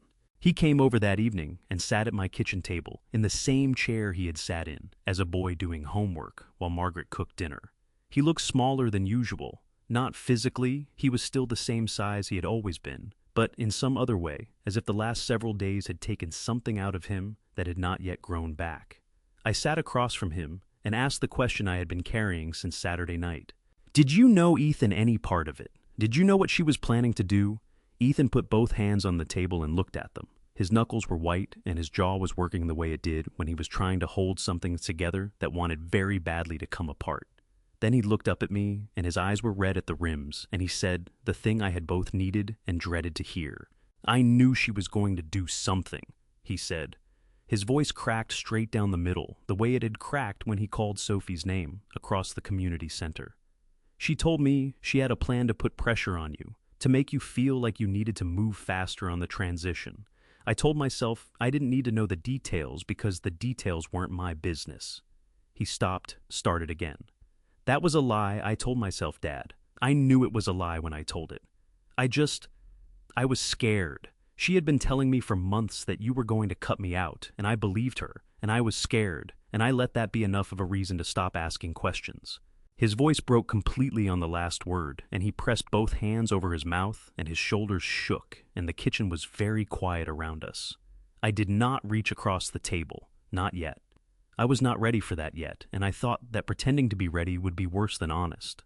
The question I keep coming back to, I said, is not whether you were scared. I understand scared. The question is whether you ever thought to ask me, whether you considered at any point in those months of being frightened picking up the phone and calling your father. Ethan took his hands away from his face. His cheeks were wet and his eyes were raw, and he looked at me across the kitchen table the way he had looked at me when he was 8 years old, and the window was broken and the lie had run out. No, he said, I didn't. Those 2 words cost him something. I could see it. And they cost me something too. There is a particular kind of exhaustion that has nothing to do with sleep. I had slept reasonably well on Wednesday night, which surprised me. I had expected to lie awake going over everything Ray had told us, everything Ethan had said at the kitchen table, the way his shoulders shook, and the way I had not reached across to him. Instead, I fell asleep quickly and did not dream. Or if I did not remember the dreams. I think my mind had simply reached a point where it needed to stop, the way a machine shuts down when it has been running too long at too high a temperature. I woke up Thursday morning, feeling rested in my body and exhausted in everything else. Daniel called at 9. I have the emails, he said. Bring Ethan. I did not ask how he had obtained them. Daniel had 37 years of contacts in this city, and when he needed something found, it had a way of getting found. I called Ethan, who arrived at Daniel's Upper West Side office 40 minutes later, looking like a man who had not slept nearly as well as I had. He had not shaved. His jacket was slightly wrong, like he had put it on in the dark. When he sat down across from Daniel's desk and looked at the stack of printed emails waiting there, he pressed both hands flat on his thighs and kept them there, as if he needed to hold himself down. Daniel did not ease into it. These are emails that were sent to your account over the past 11 months, he said, pushing the stack across the desk toward Ethan. Read the one on top first. Ethan picked it up. I watched his face as he read it, the way I had watched it when he was a boy, reading something he had not expected, a report card comment or a letter from a teacher. He read slowly, his lips pressed together, and as he read, the color drained from his face the way water drains from a bathtub, gradually then, all at once. This says it's from your office, Ethan said. His voice had gone very flat. It says it's from your paralegal. It was not from my office, Daniel said. I have never employed anyone named Christine Walsh. That name does not exist in my professional history. Someone created an email address that resembles my office domain, closely enough to pass a quick look dharperlaw.com instead of the actual domain, and used it to send you 14 messages over the course of 11 months. Ethan set the first email down and picked up the second. then the third. His hands were trembling not the way hands tremble in cold weather, but the way they tremble when the nervous system has received information it does not know what to do with, yet. He set the third email down and stared at the surface of Daniel's desk for a long moment, and the muscles in his jaw were working so hard I could almost hear them. "She told me these were real," he said. His voice cracked on the last word and did not recover. "She forwarded me the first one. She said she had a contact in your office who had reached out to her because they were concerned about what was being planned. I asked her how she knew someone in your office, and she said they were an old acquaintance." He stopped. He pressed the back of his hand against his mouth. "I didn't verify it. I should have called you directly. I should have called Daniel. I should have done about 15 things I didn't do, and I didn't do any of them because I was—" He stopped again. His shoulders dropped forward and he pulled in a long, unsteady breath. "Because you were frightened," I said. "Because I was a coward," Ethan said. The word came out sharp and deliberate, the way a person says a word when they have been holding it in their chest for days and finally decided to stop. "I was a coward, Dad. I was scared about the company, and I let that fear make me stupid, and I let someone—" He stopped, started again. "I let Melissa use that fear like a door she could open whenever she needed me to go somewhere I wouldn't have gone otherwise." Daniel picked up the stack of emails and squared them on his desk. "The content of these messages," he said, consistently suggested that Walter was meeting with financial advisors to restructure the company's ownership in a way that would significantly reduce your stake. Some of the messages included what appeared to be excerpts from meeting notes. Others included names of advisors Walter had allegedly consulted. He looked at me. "Walter, do you recognize any of these advisors or these meetings?" "No," I said, "because they did not happen." "No?" Daniel confirmed. "They did not. The names are real. They are actual financial advisors who work in New York, but the meetings are fabricated. Someone researched real professionals and inserted their names into fictional documents to make the fabrication harder to detect." Ethan made a sound that was not quite a word. He stood up from the chair, which surprised both of us, and walked to the window, and stood with his back to the room, both hands pressed against the glass, looking out at the gray October sky over Central Park. "She made me believe you were going to abandon me," he said. His voice came from the window from the back of his head, muffled slightly by the glass. "For a year she made me believe that. Every time I almost called you to ask, she had a reason why calling you would make it worse. Every time I almost let it go, another email arrived." His breath fogged the glass slightly. "I kept thinking, I kept telling myself that you had always been fair, that you had always been honest with me, that this didn't sound like you. And then I'd look at the emails and they were so specific, so detailed, and I'd think, what if I'm wrong? What if I've been wrong about him all along?" I stood up from my chair. My knees ached and my back ached, and something behind my ribs ached in a way that had been there since Saturday night and was not getting smaller. I walked to the window and stood beside my son. We both looked out at Central Park, at the last of the October color, fading from the trees at the gray sky that had settled over the city like a decision. "You could have asked me," I said. My voice came out quieter than I intended. "Ethan, whatever you thought was happening, whatever you believed those emails were saying, you could have picked up the phone and asked me. That door was never closed." Ethan's forehead dropped forward until it touched the glass. He kept both hands pressed against it either side of where his head rested, and his shoulders shook once, twice, and then he got control of them. "I know," he said. "I know that now. I think I knew it then too." A pause. "That's the part I can't stop thinking about. That I knew it, and I still didn't." We stood at that window for a long time, my son and I with Central Park going gray below us, and a stack of fake emails on the desk behind us, and 37 years of friendship sitting in the chair across the room, waiting patiently for us to finish. Then Ethan turned around and looked at me with his red-rimmed eyes and his unshaved face and said, "Dad." "Why? What did she need so badly that she did all of this?" I looked at him. He genuinely did not know. "That," I said, "is what Daniel is going to tell us next. $380,000. Daniel said it the way you say a number that has already done its damage plainly, without softening it, because softening it would be an insult to the weight of it. He set a single document on the desk between us, a financial record that Ray's contact had obtained through proper legal channels the previous afternoon, and let the number sit there in the middle of the room where we could all see it. Ethan stared at the document. His face had gone through so many things in the last hour that it had settled into a kind of stillness. Not calm, not peace, but the stillness of a face that has run out of new expressions for new information. She borrowed $380,000, Daniel said, 2 years ago from a private investment group in Los Angeles. The arrangement was structured as a real estate investment partnership. She and a co-investor were purchasing a commercial property in the San Fernando Valley. The co-investor was Marcus Reed. Ethan's head came up slowly. The investment failed, Daniel continued. The property was acquired at above market value, the projected tenants did not materialize, and the partnership defaulted on its obligations 14 months ago. The debt has been accruing interest since then. Under the terms of the original agreement, the full amount principal plus interest comes due within the next 6 months. Daniel folded his hands on the desk. Melissa has been carrying this debt alone without telling anyone because the co-investor on the record is her half-brother, and disclosing the debt would have required explaining who Marcus Reed was and why she had been doing business with him. The room was very quiet. Through Daniel's window, the gray sky over Central Park had not changed.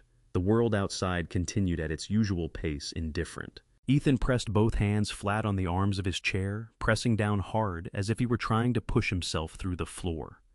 She needed the company, he said. His voice was hollow, scraped clean of everything except the bare shape of understanding. She needed control of Bennett's Supply Company to access capital, to pay off a debt she had been hiding for 2 years. That is the most likely explanation? Yes, Daniel said. She didn't want the company. Ethan's voice cracked slightly on the word company, a thin fracture that widened as he spoke. She didn't care about the company. She never cared about it. She just needed money, and the company was the closest large enough number she could reach. He stood up from the chair again, and this time he did not go to the window. He walked to the far corner of the room and stood there with his back to both of us. One hand braced against the wall, his head dropped forward between his shoulders. "Ethan," I said, "give me a minute." His voice came from the corner muffled. "Please." I gave him the minute. Daniel used it to pour himself a glass of water from the pitcher on his credenza, moving quietly and without drawing attention to himself, the way people move in rooms where something private is happening. When Ethan turned around, his eyes were dry. His jaw was set. He had rearranged himself into something that was not quite composed, but was functional the way a building is functional, even after something structural has shifted inside it. "I need to look at our accounts," he said. "The household accounts, the joint ones." Something in his voice had gone very careful, the way voices go. Careful when a person is asking a question they are afraid already knows its answer. "Daniel, can you help me pull them up?" Daniel looked at him for a moment, then opened his laptop without asking why. Ethan sat back down, leaned forward, and began going through the accounts with the focused, systematic attention of a man who had spent years working with numbers and knew exactly what he was looking for.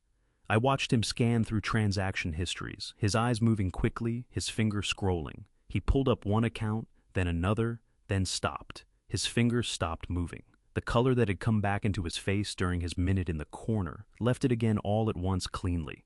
"Daniel," he said. His voice was very quiet. "What is this account?" Daniel leaned over and looked at the screen. He looked at it for several seconds without saying anything. Then he said, "That is a 529 plan, a college savings account." "Sophie's college savings account," Ethan said. "The one my parents opened for her when she was born." He turned the laptop so I could see the screen. "Dad, can you tell me what the balance should be?" I looked at the screen. The account had been opened in the spring of the year Sophie was born. Margaret and I had seeded it with $25,000 as a birth gift, and I had added to it every year on Sophie's birthday $5,000 each year, 9 years running. The contributions were Margaret's idea formalized in the last year of her life. She had said she wanted Sophie to be able to choose any school she wanted, without the choice being about money. The account should have had a balance of approximately $70,000 adjusted for growth. The balance on the screen was $23,412. Ethan pulled the transaction history. We looked at it together, over a period of 3 months, beginning in January, ending in March. $47,000 had been withdrawn from Sophie's college savings account in 8 separate transactions, each one small enough to avoid triggering automatic alerts, each one transferred to an external account that was not attached to any name either of us recognized. Ethan pushed the laptop away from him across the desk. He pushed it slowly and carefully, as if it were something he did not want to touch anymore. Then he put both elbows on the desk and both hands over his face, and the sound that came out of him was not a sob and not a shout. It was something lower and rawer than either of those things, the sound of a person absorbing something that their entire body is rejecting. At once a sound I had never heard from my son before in his life, and hoped never to hear again. "That was Margaret's money," he said from behind his hands. "That was my mother's money for Sophie. She sat in a hospital bed, and she set up that account and she put money into it because she wanted—" He stopped, his hands pressed harder against his face. "She wanted Sophie to be able to go anywhere. That was what she said. She wanted Sophie to be able to go anywhere she wanted." I reached across the desk. I had not been ready on Wednesday night at the kitchen table. I had been honest about that, and I did not regret the honesty. But I was ready now because what I was watching was not a son who had made bad choices in a moment of weakness. What I was watching was a son who had just discovered that the thing taken from him was not his share of a company, or his standing in a family, or his pride. It was something his mother had built for his daughter from a hospital bed in the last year of her life. I reached across the desk and put my hand on Ethan's arm, and he dropped his hands from his face and looked at me, and his eyes were red and wet and stripped of every defense he had arrived with that morning. "I know," I said. "We stayed like that for a long time, the three of us in Daniel's quiet office with Central Park going gray outside, and the stack of emails and the financial records spread across the mahogany desk between us." Then Ethan straightened up, wiped his face with the back of his hand, and said in a voice that was quiet and very final, "I want you to help me file for divorce." He was not looking at me when he said it. He was looking at Daniel. Daniel nodded once. "I'll make some calls this afternoon," he said. I walked home from Daniel's office that day. It was 41 blocks and my knees complained about every one of them, but I needed the cold air and the noise and the particular anonymity of being a person, walking down a New York City sidewalk with nothing to show for everything they were carrying. When I got home, Rachel was in the kitchen. She took one look at my face and put the kettle on without asking anything. I sat down at the kitchen table with my coat on for the second time in a week and pressed my hands flat against the old wood, and this time I did not try to stop the thing that moved through my chest. "She used Sophie's college fund," I said. "The money Margaret set up." Rachel set 2 mugs on the counter. Her hands were steady and her jaw was tight, and her eyes, when she turned to look at me, were full of something that had no name but needed none. "I know," she said quietly. "I'm so sorry, Walter." It was the first time in 4 years she had called me by my first name. Rachel made tea the way she made everything carefully, without wasting a movement. She filled the kettle from the tap, set it on the burner, took 2 mugs from the cabinet, and placed a tea bag in each one with the same quiet precision she brought to everything she did in this kitchen. I watched her from the table with my coat still on, and thought about how many mornings I had sat in this exact chair and watched her move through this exact kitchen, and how long it had taken me to understand that the stillness she carried was not emptiness. It was something much harder to maintain. The kettle began to make its low sound. Outside the kitchen window, the maple tree had lost most of its leaves now, and the branches made dark lines against the pale October sky. "How long have you known?" I asked. Rachel didn't turn around. "Known what specifically?" "That it was worse than I thought." She was quiet for a moment. The kettle built toward its whistle. "Since the night I heard Melissa on the phone," she said. "I knew then that whatever was being planned was not something small." The way she spoke, Rachel paused. "I have worked for a great many people over the years, Mr. Bennett. I have learned to recognize the difference between someone who is angry and someone who is organized. Melissa was not angry. She was organized. That is much more frightening." The kettle whistled. She poured the water and carried both mugs to the table and sat down across from me, which she had now done twice in a week, twice in 4 years. We sat with our tea for a moment without speaking, and it was not the silence of 2 people who had nothing to say, but the silence of 2 people who were deciding where to begin. "Can I ask you something?" I said. "Of course." I looked at the photograph on the wall to my left, the one that had been there since Margaret and I moved into this house, taken on our 20th anniversary. Margaret in a cream-colored dress with her hair down, laughing at something I had said that I could no longer remember. She was looking slightly away from the camera, which was the only way anyone ever got a natural photograph of her, because the moment she knew a camera was pointed at her, she arranged her face into something careful and correct. "Did you know her?" I asked. "Margaret?" Rachel's hands tightened around her mug. Not dramatically, a small tightening, the kind you would miss if you were not paying close attention. She looked at the photograph on the wall, and I watched something move across her face. Not surprise, not the casual recognition of a passing acquaintance, but something deeper and more considered, the way a person looks when they have been carrying something for a long time and have just been given permission to put it down. "I think so," she said. "I wasn't certain until after the night at the community center, but I think I've known for a while." She set her mug down and reached into the pocket of her cardigan. She placed a small card on the table between us. It was worn at the edges, the ink slightly faded, the corner bent from years of being carried in a wallet.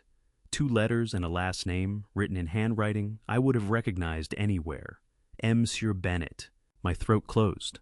I picked up the card with both hands and held it, and the paper was so thin I could feel the slight impression of the pen strokes through the back of it. 10 years ago, Rachel said. Her voice was steady, but I could hear what it cost her to keep it that way. My husband Frank had just lost his job. We had 2 months of late notices from the landlord. I was working nights at Mercy General, cleaning, not nursing, because it was the only thing I could get on short notice. One night, I was in the supply closet and I was crying, and a woman opened the door. She stopped. I was mortified. I tried to leave and she wouldn't let me. She just stood in the doorway and asked what was wrong. "And you told her?" I said. "I told her everything." Rachel's eyes were bright, but she did not look away from me. I don't know why. Something about the way she listened. She didn't offer solutions while I was still talking. She just listened until I was completely finished, and then she asked 2 questions, and then she said she would see what she could do. I turned the card over in my hands. On the back, in Margaret's careful handwriting, "You don't owe me anything. Just be kind when it's your turn." 3 days later, Rachel continued, an envelope arrived at our apartment, a money order for exactly 1 month's rent, and a note with a phone number for a cleaning services company that was looking for a supervisor. The note said the owner was expecting my call. She paused. I tried to find her afterward. I asked the nurses on that floor. I described her silver-streaked hair, wool coat, the way she had of standing in a doorway, like she had every right to be exactly where she was. Nobody could place her. The phone number disconnected within a year. "She never told me," I said. My voice came out rougher than I intended. "She never said a word about it." "She wouldn't have," Rachel said softly. "Would she?" "No, she would not have." That was exactly Margaret. The gesture made completely, the follow-through taken care of, and then the entire thing set aside without fanfare or expectation. Because the point of doing a good thing was never to be known for having done it. I had loved that about her for 40 years, and I had also found it quietly maddening. And sitting here now, I felt both of those things at the same time, with an intensity that made my chest feel like something was pressing against the inside of it from every direction. "When did you recognize her?" I asked. "The photograph." "I had been noticing it for a while," Rachel said. "Every time I dusted that wall, something familiar that I could not place. After the community center, after everything, I came in the next morning, and I looked at it properly for the first time, and I knew." She wrapped both hands around her mug. "I wasn't going to say anything. I didn't know if you would want to hear it." "I want to hear it," I said. "I always want to hear about her." Rachel nodded. Her eyes were wet now, very slightly, the kind of wet that a person with Rachel's particular self-possession allows only when they have decided the feeling is large enough to deserve it. I stood up from the table. I went to the bedroom and opened the drawer of the nightstand on my side. The drawer I had not opened properly in 6 years. The one with the things I was not ready to go through. My hand found what it was looking for without my having to search. A letter. Cream-colored envelope, my name on the front, in Margaret's handwriting, sealed. Written 2 years before she died, during the month she spent in the hospital for the first serious episode, the month I think she understood that the time ahead was finite in a way it had not been before. She had given it to Daniel to hold with instructions to give it to me when he thought I needed it most. Daniel had handed it to me 6 months after the funeral, and I had carried it home and put it in the nightstand drawer and not opened it, because opening it meant accepting that it was the last new thing she would ever say to me, and I had not been ready for the last new thing. I carried it back to the kitchen and sat down across from Rachel. "I've had this for 5 years, I said. "I haven't read it."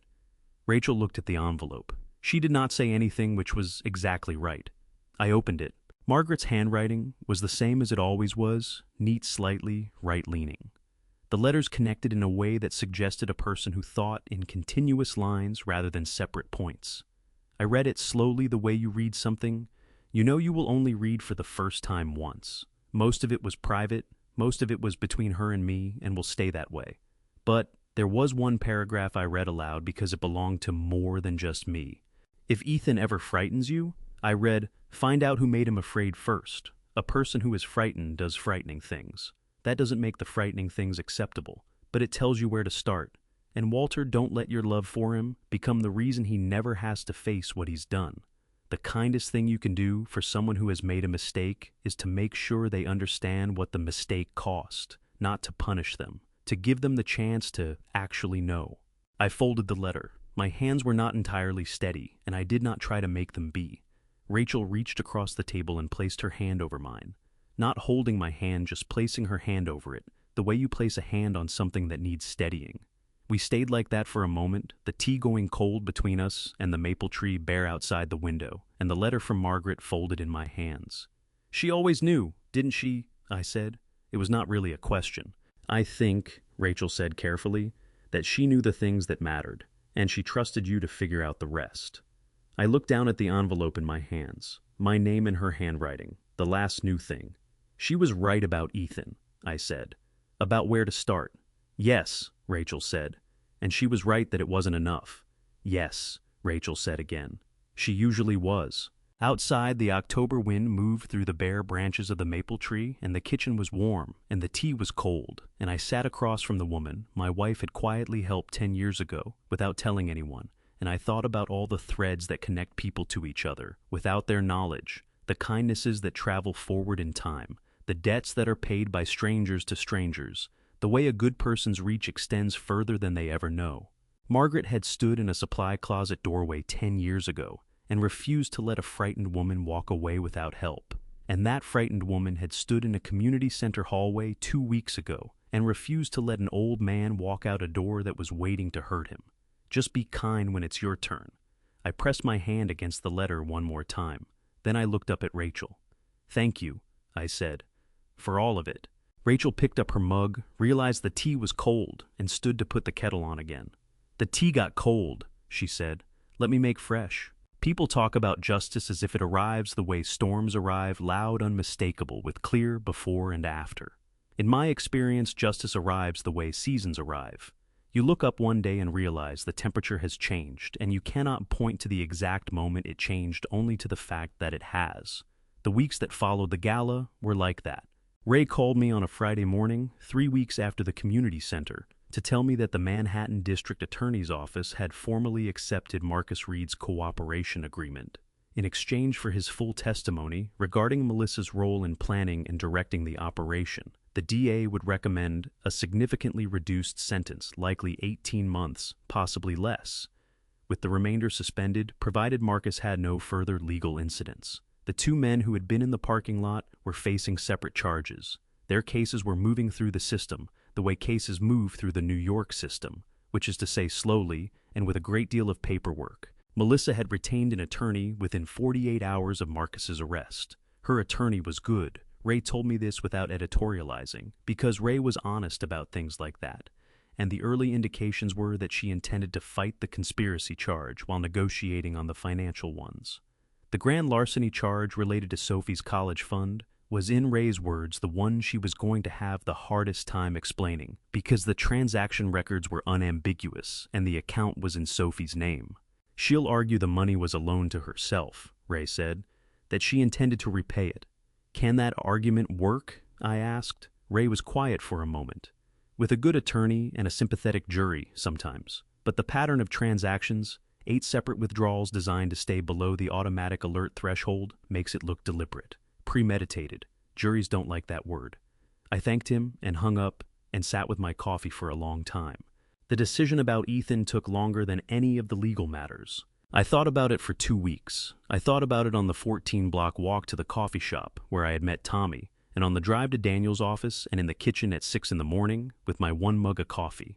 I thought about what Margaret had written, make sure they understand what the mistake cost, not to punish them, but to give them the chance to actually know. And I tried to hold that alongside the image of Ethan's hands pressed over his face in Daniel's office, and the sound he had made when he understood about Sophie's account. Ethan had not made the phone call. That was true, and it would stay true. He had let fear make him a passenger in something he should have refused to board. That was also true. But he had not known his father was going to be put in a van. He had not known Sophie's bracelet was going to be photographed. He had not known that any of the specific things that had actually happened were going to happen. He had signed on to something vague and let himself believe the vagueness was innocence, and that was its own kind of failure. Not a legal one, but a moral one, and those were sometimes harder to account for. I called Ethan on a Wednesday evening and told him what I had decided. He would keep his position at Bennett Supply Company. He would not lose his job, his income, or his access to the work he had spent 15 years learning. But the management authority agreement was permanently off the table, not delayed, not reconsidered, permanently removed. Operational authority would rest with a board that included Daniel and Tommy until I made a different decision, which I might or might not make depending on what I saw over the coming years. He would receive no financial assistance from me to cover the debts that had accumulated during his marriage. Not because I could not afford to help him, I could comfortably, but because Margaret had been right that the cost of a mistake needed to be felt by the person who made it. Ethan would sell what needed to be sold and pay what needed to be paid and do that work himself. Ethan listened to all of this without interrupting. When I finished, he said, "That's fair, Dad." His voice was quiet and without resentment, which was either genuine acceptance or an excellent performance of it. I chose to believe it was genuine, not because I was certain, but because the alternative was to spend the next several years in a posture of suspicion that would exhaust us both and settle nothing. "There's one more thing," I said. "Sophie's account." "I'm going to rebuild it," Ethan said immediately. "Every dollar. It's going to take time, but I'm going to rebuild it. That's not a negotiation. That's just what's happening." I believed that one without any effort at all. The conversation with Rachel was different. She was in the kitchen on a Thursday morning, same as always, 7 o'clock coat on the hook paper bag from the bakery on the counter. I poured my coffee, sat down at the table, and told her that I wanted to give her a sum of money. I told her the number. Rachel set the paper bag down on the counter and turned to look at me with an expression I recognized, the one she used when she was about to say something she had thought through completely and was not going to be talked out of. "No," she said. "Rachel, Mr. Bennett." Her voice was firm, but not unkind. "If you turn what I did into a transaction, you've misunderstood why I did it. And I don't think you've misunderstood it. I think you just don't know what else to do. And offering money is the thing that feels like the right size of response." I sat with that for a moment because it was accurate. "Then what can I do?" I asked. Rachel picked up the paper bag and brought it to the table and sat down across from me the third time in 2 weeks, which meant it was becoming something closer to a habit. She reached into the bag and produced a blueberry muffin, which she placed in front of me with the same verdict-like quality as always. "There is a position open at Bennett Supply Company," she said. "Facilities Management Coordinator. I looked it up on the website. The salary is reasonable, the hours are fixed, and it does not require a degree I don't have." She folded the bag closed. "I would like to apply for it." "You don't have to apply," I said. I would like to apply for it," she said again with a particular emphasis that meant the sentence was finished and the discussion was also finished. "Through the normal process, I will submit a resume and I will interview and I will get the job or I will not get the job. But it will be because I am qualified for it, not because of anything that happened at the Bay Ridge Community Center." I looked at her across the table. "You are going to be very difficult to argue with for the rest of my life, aren't you?" Something shifted in Rachel's expression. Not quite a smile, but the thing that happens to a face just before a smile, the small rearrangement that means one is coming. "I imagine so," she said. "She got the job. Of course she got the job. She was the most organized, thorough, and reliable person who applied. And Tommy, who sat on the hiring panel, called me afterward and said the decision had taken approximately 4 minutes. But she had applied through the normal process, submitted her resume, and attended her interview in a charcoal gray blazer that I had not seen before, and that she wore with the same quiet authority she brought to everything else. She gave her notice at her evening cleaning job the same week. The house on Newkirk Avenue was no longer at risk. She did not tell me that directly. I learned it from Kevin, who called to thank me for something I had not done, and when I told him I had not done it, he was confused. And when I looked into it later, I found that the situation had resolved itself in a way that was consistent with a person who had just accepted a better-paying job and renegotiated a payment plan with her landlord. I did not ask Rachel about it. Some things are better understood than discussed. One afternoon in late November, I walked into the Midtown office and found Tommy at his desk, going over inventory projections with two members of the new operations team. He looked up when I came in, and his expression did something it had not done in months. It relaxed fully the way a face relaxes when a long-held tension is finally released. "Mr. Bennett," he said, "good to see you in." Good to be in," I said, and I meant it. The Bay Ridge Community Center looked exactly the same. That was the first thing I noticed when I walked through the front entrance on the second Saturday of October. The yellow light, the smell of food, the sound of children running ahead of their parents, the band setting up on the stage in the corner. Gloria Navarro was at the entrance with her clipboard, and her reading glasses pushed up on her forehead, and she grabbed both my hands and squeezed them and said, "I look less thin than last year," which I chose to accept as a compliment. I had been coming to this event for 13 years. For one of those years, I had spent the entire evening watching the back corridor and waiting for the world to end. Tonight, for the first time in 13 years, I was simply here. Tommy was near the drinks table talking to two members of the operations team, and he raised his glass when he saw me come in. Daniel was already seated at one of the round tables near the stage, his reading glasses on, going over something on his phone, which meant he had arrived early enough to claim the good seat and was not apologetic about it. I got a drink and stood near the edge of the room and let the evening settle around me. Then someone grabbed my arm. "Mr. Bennett." Rachel's voice close to my ear pitched low and carrying the particular note of urgency I would recognize for the rest of my life. "You need help right now. Come with me." My heart lurched sideways in my chest. Every muscle in my body that had learned something last October clenched at once. I spun around with my drink sloshing dangerously close to the edge of the glass, and Rachel was standing there in a dark green dress I had not seen before. Her expression entirely composed her eyes bright, with something that took me a full 3 seconds to identify. She was trying not to laugh. "Rachel Moore," I said. My heart was still hammering. That was not funny. "It was a little funny," she said. "It was not even slightly funny." She pressed her lips together and looked away, which helped neither of us. I set my drink down on a nearby table, pressed one hand against my sternum, where my heart was still doing something unreasonable, and looked at her with what I hoped was a withering expression. "Where are we going?" I said. "The stage," she said. "Come on." Ethan was waiting at the edge of the stage. He looked different than he had a year ago. Not younger, not easier, but different. The way a tree looks different after a hard winter. Sophie stood beside him, holding his hand, wearing the silver bracelet with the heart charm, the replacement I had given her in January. Behind them, a banner blue, letters on white. The Margaret Bennett Family Caregiver Fund. Supporting families who care for their own. I stopped walking. "Ethan," I said, "did you use my—" "No." His voice was quiet and steady. "I sold the Porsche, and I put in a portion of everything I earned this year. The money is mine. I didn't ask you for any of it."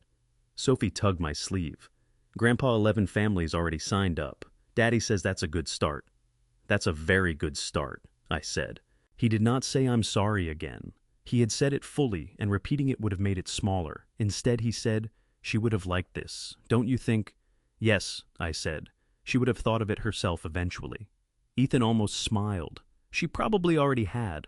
I put my hand on his shoulder. He put his hand briefly over mine. Sophie wedged herself between us and wrapped one arm around each of us, and the three of us stood in front of that banner while the band played something warm. Rachel was standing a few feet away, giving us the space the moment required. I walked over to her. "Thank you," I said, "for bringing me here." "You would have found it eventually," she said. "Maybe. But I'm glad I didn't have to find it alone." She looked at the banner. Then she looked at me. "Come on," she said. "Gloria saved us seats." We walked back through the room together, not hurrying, and I thought about a cup of coffee I had poured for 2 people that morning, out of habit, and how this time I had not poured it back. I am 65 years old, and I nearly lost everything I built, not to a stranger, but to someone who smiled at me across the dinner table for 11 years. If this family story teaches anything, let it teach you this. Love without honest conversation is just a door left unlocked. I stayed quiet when I should have spoken.